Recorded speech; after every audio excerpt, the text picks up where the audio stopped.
নমস্কাৰ ডিব্ৰুগড় ছোৱালী মই তন্ত্ৰালী ব্লগলৈ আপোনালোকক স্বাগতম জনাইছোঁ। আজি অঞ্জলি ছোৱালী অকণমানিজনী তুলনি বিয়া, গতিকে বিয়াত যাবলৈ অকণমানি পায়ল এযোৰ লৈছোঁ। তাতে বনাই আছে, ঝুমকাকেইটা লগাই দিছে, গতিকে অকণমানি উপহাৰ এটা অকণমানিজনীলৈ লৈছোঁ। গতিকে ইয়াৰ পৰাই আজি ব্লগটো আমি আৰম্ভ কৰিছোঁ। অকণমানি মৰম লগা পায়ল এযোৰ ল'লোঁ, এইযোৰ লৈ এতিয়া বিয়া ঘৰলৈ যাম। বিয়া ঘৰত তাক লগ পালোঁ, বহুত অনুষ্ঠিতকৈ পাতিছে যিহেতু ক'ভিডৰ সময়, গতিকে তাত গৈ কি হ'ল আপোনালোকক আজি ব্লগটো দেখুৱাম। তালৈ গৈ আছোঁ, বেলতলা বজাৰখনত অকণমান আপোনালোকক দেখুৱাই দিছোঁ। আজি বৃহস্পতিবাৰ, গতিকে সকলো বস্তু ওলাইছে।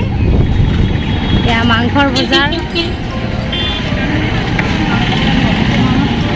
বহুত ব্যস্ত হৈ পৰে বৃহস্পতিবাৰৰ দিনটো। গতিকে বেলতলা বজাৰ বুলি ক'লে প্ৰত্যেকে আমি জানো যে বেলতলাত বিচৰা প্ৰতিটো পাচলি পোৱা যায়। গুৱাহাটীৰ বহু মানুহে আহি বৃহস্পতিবাৰ আৰু দেওবাৰে দিনটোত এই বেলতলাত আহি বজাৰ কৰেহি। গতিকে আপোনালোককো বেলতলা বজাৰৰ কিছু অংশ দেখুৱাই দিছোঁ।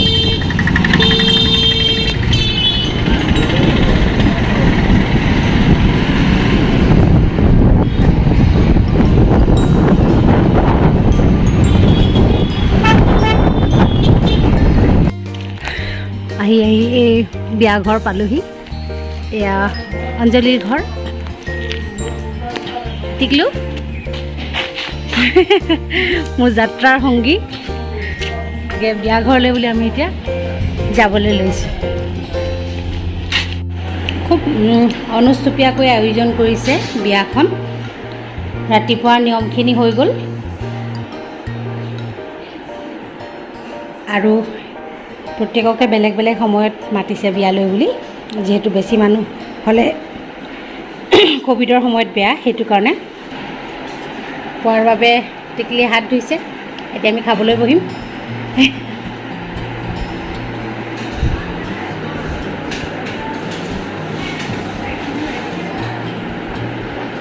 আহাৰৰ আয়োজন চলি আছে। এয়া টিকলি খাবলৈ বহিছে। নিজে উঠাব নোৱাৰোঁ কাৰণে টিকলিকে উঠাই লৈছোঁ।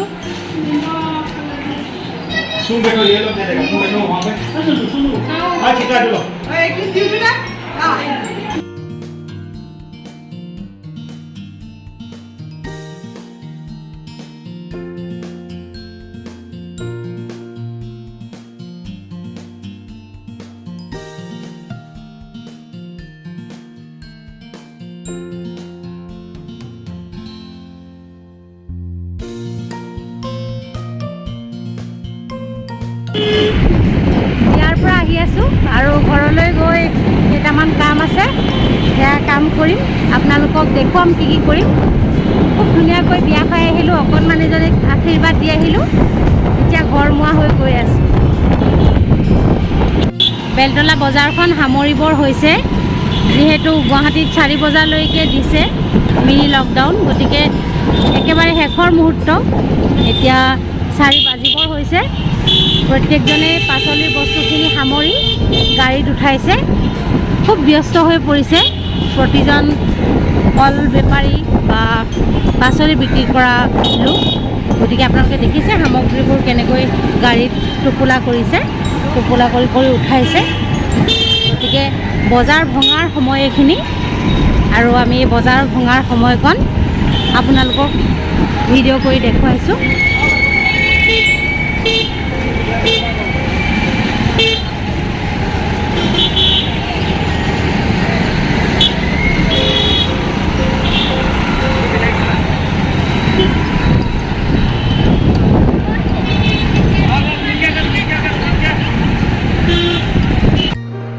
বিয়া ঘৰৰ পৰা আহিলোঁ, আহি অকণমান জিৰণি ল'লোঁ।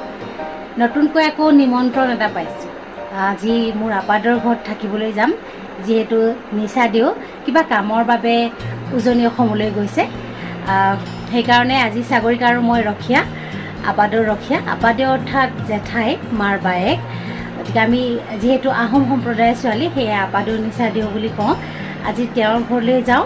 গতিকে তেওঁলোকৰ ঘৰলৈ যোৱাৰ কিছু দৃশ্য দেখুৱাৰ পাছতেই আজিৰ ব্লগটো ইমানতে সামৰিম। আপাদৌৰ ঘৰলৈ আহিলোঁ, আহি পেলাই চাহ খালোঁ, অকণমান সময় মনৰ কথা পাতিলোঁ আৰু আজি ঠিক সন্ধিয়াত দিওঁ বা এজনী আছে আৰু চাগৰিকা মিলি ধুনীয়া এটা আড্ডা দিম আৰু ম'ম' আনিছে আৰু তাৰপিছত ম'ম' খাম। তেনেকৈ ধুনীয়া এটা সময় পাৰ কৰি আজিৰ ব্লগটো ইমানতে সামৰিছোঁ, কিয়নো অকণমান পাকঘৰটো লাগিবই। তেতিয়া সোনকালে আহাৰখিনি ৰন্ধা হ'লে তেতিয়া কথা পাতিবলৈ সময় পাম। সেয়ে প্ৰত্যেকৰে কুশল কামনা।